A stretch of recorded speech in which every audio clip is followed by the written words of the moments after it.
Salutare tuturor și bine v-am regăsit la un nou videoclip. Are bule. Ok, să trecem peste partea cu bulea. Înainte să începem videoclipul, vreau să vă zic să dați un mare like. Și cred că vă dați seama și din titlu ce vom face. Vom face dintr-un slime jiggly. Vom încerca să facem și un slime fluffy. Dar și slime-ul ăsta a devenit puțin mai lipicios decât cum era ieri. Și mie nu prea îmi plac slime-urile alea lichide și lipicioase. De exemplu, ca mâzga. Uitați, ăsta e cam lipicios deja acum. E spuma de ras. O să-l fac ca să nu mai fie așa lipicios. Vreau să vă zic că acest canal va fi și cu puține tranzacții. Dacă nu știți ce sunt alea tranzacții, vă zic acum. Ca și cum, adică, da. Uite, eu când voi face așa, la 3 o să dispară aia. 1, 2, 3. Am făcut așa, doar am dat pe pauză. Când am dat pe pauză am luat aia. De fapt n-am dat pe pauză. Am tăiat partea. Am tăiat-o. Adică că da, eu filmez cu Filmora Go, nu fac reclamă, doar că cu Filmora Go se poate tăia părțile. Așa că am zis, am făcut așa, am filmat în timp, am luat capacul și așa. Și haideți să aducem și spuma de ras. Am adus aici și spuma de ras.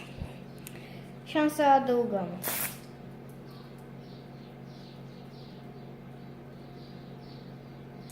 Am să adăugăm cam ceva de genul, ca să-l facem mai fluffy. Și haideți.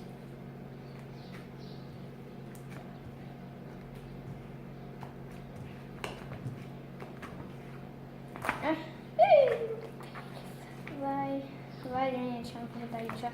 Oricum se ia ușor. Deja parcă simt că se face puțin mai tare și mai nelipicios. Ei bine, acum am pus spumă de ras, e puțin lipicios.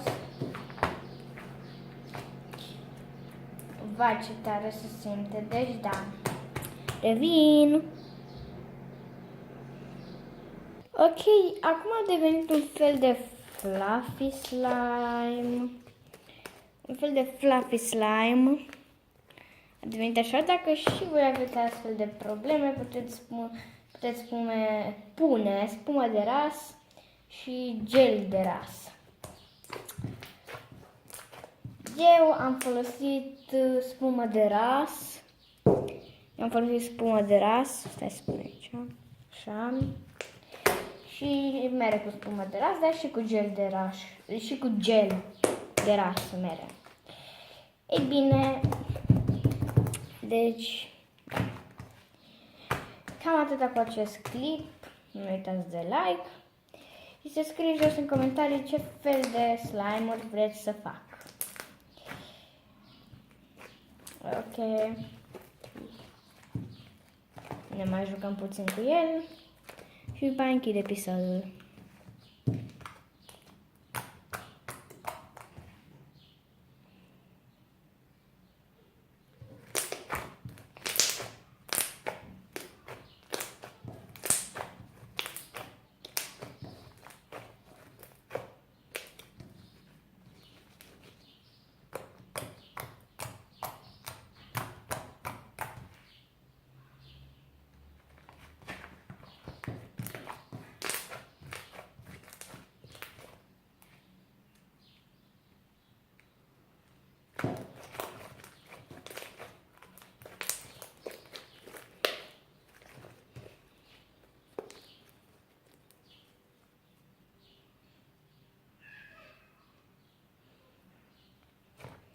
Mulțumesc pentru vizionare. Pa!